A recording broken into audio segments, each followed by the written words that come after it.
Hello viewers, welcome back to my YouTube channel.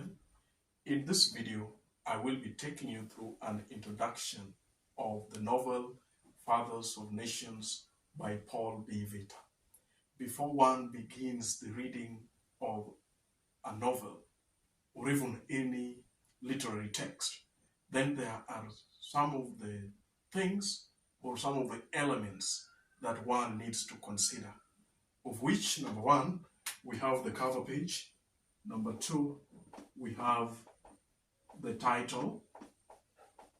And then we have the blurb.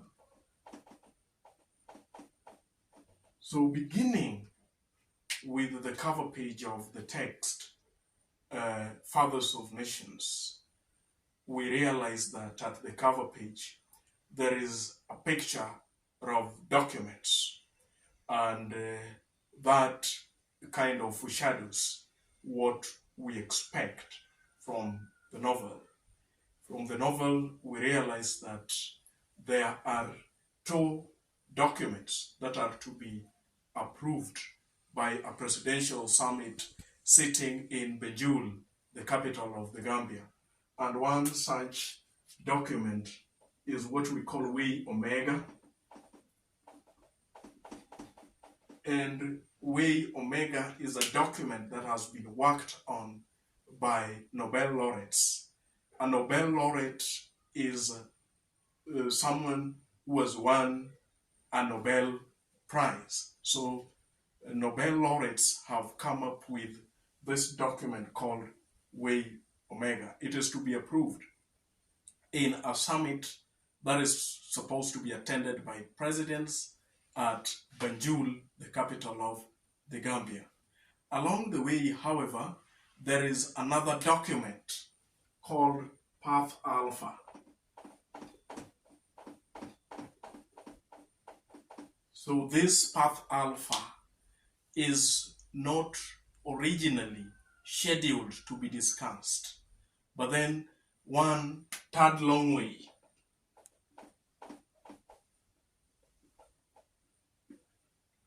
working with AGDA, read Agency for Governance and Development in Africa, sneaks it in. And at the end of the day, it is the document that is approved. That is why at the cover page, there is an image of these two documents and one document is approved. Moving to the title of the novel is Fathers of Nations. And Fathers of Nations, almost in all African countries, has come to be an honorific title for presidents. So in most African countries, we refer to our presidents as founding fathers or fathers of the nations. So we realize that this text is generally about the African presidents and how they govern or misgovern their nations. But then, the reading of the novel will reveal to us how kind of satirical or ironic the title is. Fathers, we expect that are always those who should provide leadership in their homes. They should provide love and they should rule wisely. But I invite you to walk with me as we begin the analysis of this text, Fathers of Nations, and see how the expectations of Fathers of Nations is quite removed from the reality. A reading of this text will reveal to us that it is these Fathers of Nations who are largely involved in corruption, they are involved in impunity, they are involved in general misgovernance. So it is quite of satirical. That is why at the blurb of the text, and always when you read a given literary text, then the writers do some justice to put up some information at the back page. That is the section of the text that we normally call the blurb. The blurb, I mean.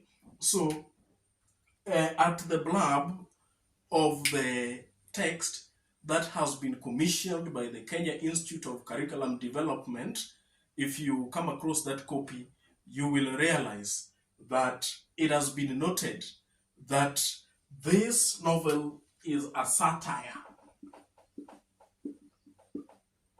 of the modern or the contemporary African leaders. A satire is always an aspect of style of writing, and it is a technique that aims at ridiculing, aims at mocking, laughing, or criticizing someone. So then, you will come to realize as we go on with the reading of Fathers of Nations that it is kind of ridiculing African leaders for their corruption, for their impunity, and for their misgovernance. And in a humorous way, the writer Paul B. Vitta'S attempts to criticize African leaders in all aspects and how they rule their constituents or the citizens that are under them. So, viewers, I invite you to join me in the chapter by chapter analysis of the thematic concerns, the aspects of style, and the characterization of this wonderful and timely novel, Fathers of Nations. In the next video, I will be taking you through the summary and analysis of chapter 1. Thank you. Until next time.